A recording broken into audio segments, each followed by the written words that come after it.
అనుకున్నదొక్కటి అయింది ఒక్కటి బోల్తా కొట్టిందిలే బుల్బుల్ పెట్ట. ఏ ఏమైంది కావేరి ఇప్పుడు?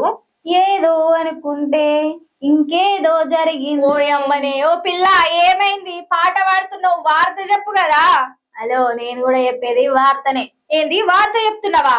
అవును, పాపం నిన్న రేవంత్ రెడ్డి సారు క్రెడిట్ కోసం గ్లోబల్ సమ్మిట్ అని పెడితే ఆడికి వచ్చినోళ్ళు పెద్ద పెద్దోళ్ళంతా కేసీఆర్ సార్ పాలన గురించే మెచ్చుకున్నారట.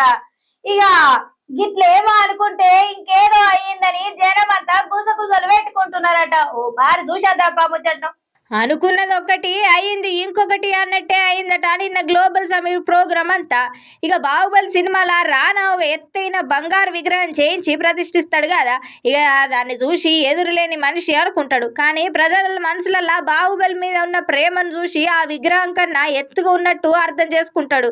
ఇక గట్లనే ఉన్నదట. ఇక తెలంగాణలో కూడా గట్లే అయిందట. ఇప్పుడు తెలంగాణలో అచ్చం ఇట్లాంటి సీన్ నడుస్తున్నదట.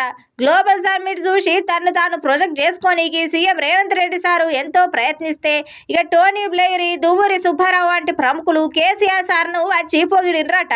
ఇక ఇది 10 ఏళ్ల పాలన నిదర్శనమని ఓ విశ్లేషకుడు కూడా పేర్కొంటున్నారట. పాపం ఇది చూసి రేవంత్ రెడ్డి సార్కు నిద్ర పట్టది పోర్రి.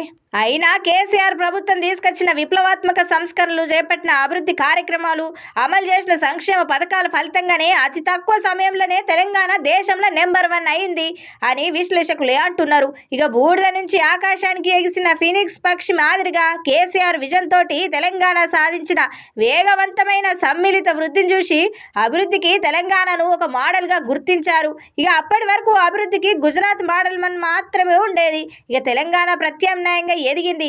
ఇది కేసీఆర్ పాలన వల్లనే సాధ్యమైంది. ఇక ఇదే విషయాన్ని ప్రపంచ వేదికల మీద ప్రముఖులు కూడా ఇదే ముచ్చట్ను గుర్తు చేసిండ్రు అని అటు విశ్లేషకులు, ఇటు తెలంగాణ మీద సోయిన్నోళ్ళు మాట్లాడుకుంటున్నటనుల్లా.